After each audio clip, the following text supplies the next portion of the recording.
आपल्या महाराष्ट्राचे लोकप्रिय मुख्यमंत्री आदरणीय देवेंद्रजी यांचा वाढदिवस आणि त्यानिमित्तानं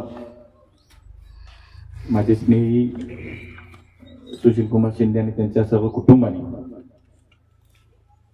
एक वृक्षारोपणाचा कार्यक्रम आणि त्यानिमित्तानं देवराईचं निर्माण अशा पद्धतीचा एक उपक्रम हातामध्ये घेतला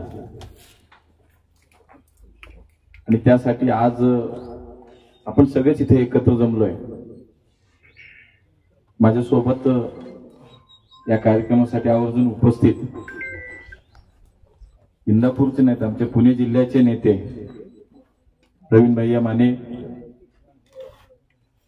माझ्यासोबत उपस्थित आकाशजी कांबळे, आमचे वनवे अण्णा, म्हणजे खरं तर मी त्यांना मूळ पुरुष म्हटलं पक्षाचा आमच्या। जेव्हा प्रतिकूल परिस्थितीमध्ये सुद्धा अशी माणसं टिकून होती म्हणून आज आमचा पक्ष आहे। त्यामुळे अशी सर्व ज्येष्ठ मंडळी या ठिकाणी उपस्थित आहेत। त्यानंतर गजाननजी आहेत, अण्णा वागसे आहेत, गजानन वागसे आहेत, तानाजी बापू थोरात आहेत, बाबासाहेब चौरे आहेत, राम आसळे आहेत, किरण गणगोटे आहेत, राजकुमार जठार आहेत, रणजित पाटील, सतीजी पांढरे, अमर मुळे, रमेश कारनोडे, पंजाबराव गायकवाड, रवींद्र आणि ज्यांच्या खरं तर संकल्पनेतनं हा कार्यक्रम होतोय ते माझे अत्यंत जवळचे मित्र सुशील कुमारजी, त्यांचे वडील भाऊ बसले तिथं, विजय आहे। यांनी असा संकल्प केला की बाबा आपल्या आवडत्या माणसाचा वाढदिवस हा साजरा करत असताना त्याला एक चांगलं स्वरूप कसं देता येईल, त्याच्या मागची कल्पना काय किंवा त्याच्या मागचा उद्देश काय हा त्यांनी सांगितला आता। आपल्या आवडत्या माणसाचा वाढदिवस हा समाजासाठी असला पाहिजे, त्याच्यामध्ये समाजाचं हित असलं पाहिजे, समाजाचं भलं कसं करता येईल व त्याचा विचार कसा करता येईल त्याच्या मागची भावना आहे मला असं वाटतं। आणि म्हणून आजचा हा कार्यक्रम होतोय। म्हणून मी इथे येताना प्रमुख 2-3 कारणं होती। एक तर मी म्हणालो तसं माझा अत्यंत जवळची मैत्री आहे, त्या परिवाराचा माझा अत्यंत स्नेह आहे। दुसरा अत्यंत चांगला उपक्रम आहे राज्याच्या मुख्यमंत्र्यांच्या वाढदिवसाच्या निमित्तानं आहे।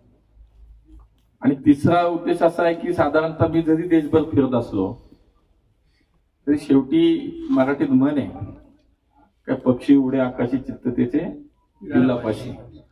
तसा एक प्रकार आहे की मी जरी कुठेही फिरलो तर शेवटी मी या पुण्यातून जातो, त्यामुळे माझ्या शहर, माझा जिल्हा त्याच्याबद्दलची असलेली एक आत्मीयता आहे। आणि म्हणून इंदापूर तालुक्यामध्ये कार्यक्रम करायला जायचं म्हटल्यानंतर स्वाभाविकपणे तो माझ्या घरातला कार्यक्रम ही एक भावना त्याच्यामध्ये। म्हणजे आता उल्लेख झाला की बांधावरती आलो, बांधावरती बसलोय, सगळं झालं, पण मुळात मी सुद्धा एका शेतकरी परिवारातलाच आहे। जरी शहरामध्ये राहत असलो तरी माझं प्राथमिक शिक्षण गावातल्या झेडपीच्या शाळेतच झाले। आणि तिसरं मी इथं आल्यानंतर मला जे जाणवलं दुसरं, दर 4-5 माणसाच्या मागे एकाच तरी कान फुगलेलं मला दिसतोय।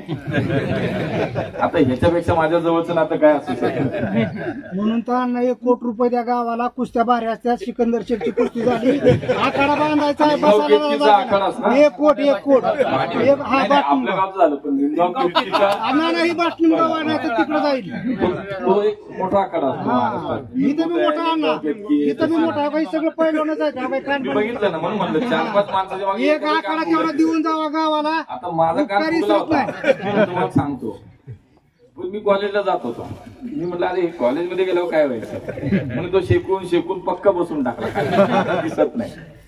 पण मला असं वाटतं की ही खरं आमची एक मातीतली नाती आहेत आमची, आणि म्हणून ती एक ओढ असते। इथं आल्यानंतर मला माझ्या गावात आल्याचा तो एक भाव आहे माझ्या मनामध्ये। मलाही गावात माझ्या आता फार जायला मिळतं, पण गावाला अजूनही आमच्याकडे तुमच्यासारखं असं सुजलम सुफलम नाही बाबा। माझ्याकडे भात शेती आहे, आमच्याकडे पाऊस जास्त होतं, आमच्याकडे छोटी छोटी खाचर आणि भात शेती। मी येताना सुशील दादा म्हणलं की सुजलम सुफलम तुमचा तालुका आहे, एकदम अगदी सदन अशा पद्धतीचं या ठिकाणी जीवनमान आम्हाला दिसतं।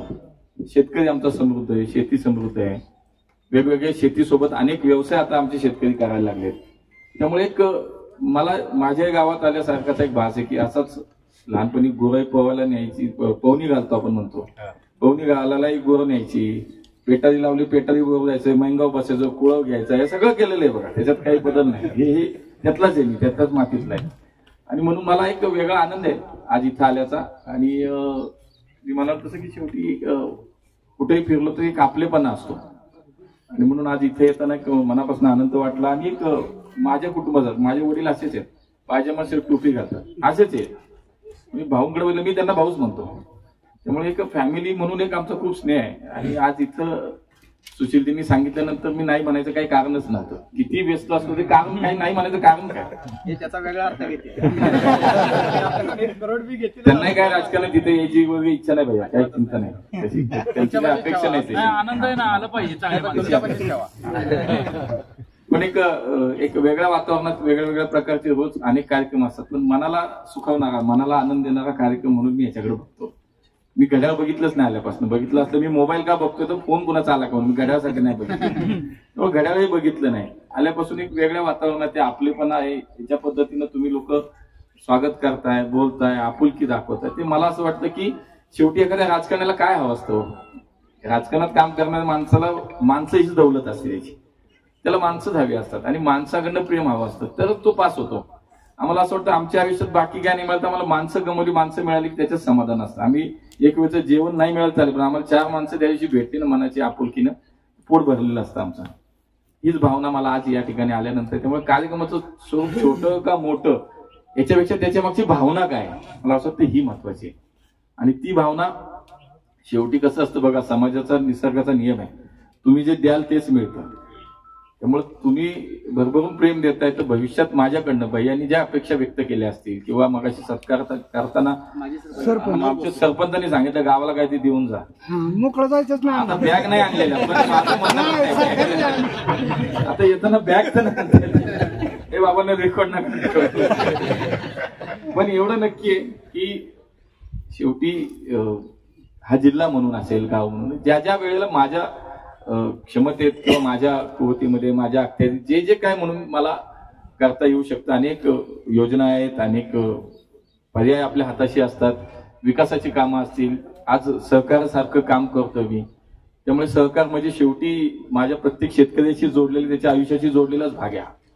त्यामुळे माझ्या गावातली सोसायटी शक्तिशाली करणं असेल, त्याला ताकदवर करणं असेल, माझा दूध संघ आहे, माझ्या बँका आहेत, पतसंस्था आहेत, मल्टीस्टेट आहे, जिथं जिथं म्हणून त्याला ताकद देण्याचं काम असेल.